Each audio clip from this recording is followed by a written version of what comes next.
Throughout the reign of the Galactic Empire, the people of the galaxy saw many dark days and even darker nights, perhaps none darker than the Night of 1,000 Tears. While Mandalore remained neutral in the wider civil war taking place across the galaxy, the planet had its own internal power struggle between their formally appointed leadership, helmed by Satine Kryze, and a band of vigilantes who called themselves the Death Watch. As the Clone War and the Mandalorian Civil War simultaneously drew to a close, the Death Watch fell under command of the rogue Sith Lord, Darth Maul, who would win the Darksaber, murder Satine Kryze, and proclaim himself the ruler of Mandalore.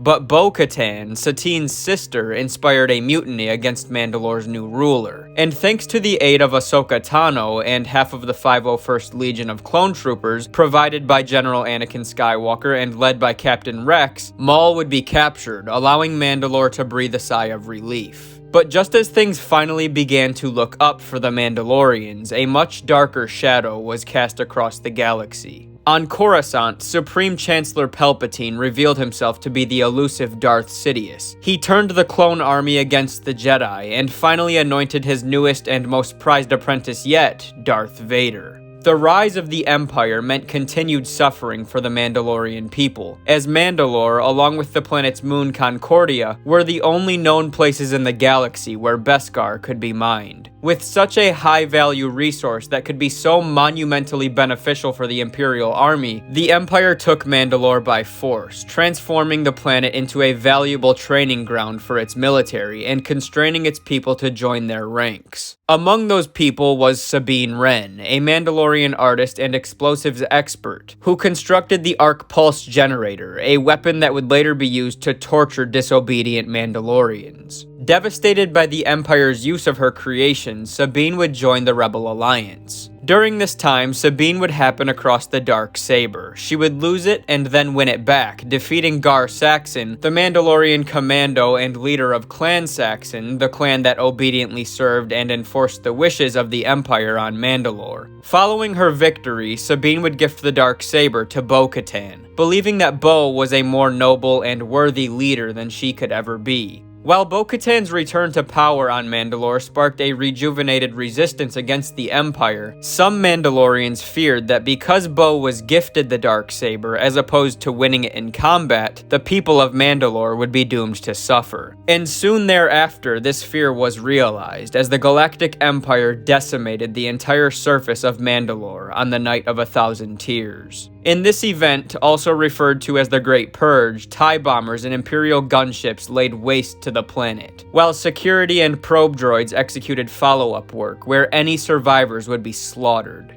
After the Night of 1,000 Tears, the few survivors who escaped to hide in the underworlds of various planets around the galaxy considered Mandalore to be uninhabitable, leaving the Empire to freely harvest the Mandalorians' precious Beskar, and use it in the making of their weapons, a despicable use of the material in the eyes of the Mandalorians. Somewhere in the chaos of the Great Purge, Moff Gideon obtained the Darksaber from Bo-Katan, who would later reassemble with the Night Owls, that is, the group that can be seen with Bo-Katan in Season 2 of The Mandalorian, in the hopes of one day reclaiming Mandalore. But Din Djarin's victory over Moff Gideon and his retrieval of the Darksaber complicated Bo-Katan's plans, as she could no longer simply accept the sword as she had once done with Sabine. For whether it had anything to do with Bo-Katan's unworthy ownership of the Darksaber or not, the Night of 1,000 Tears had shaken her and all of the other survivors to their cores. She was not willing to take that risk again.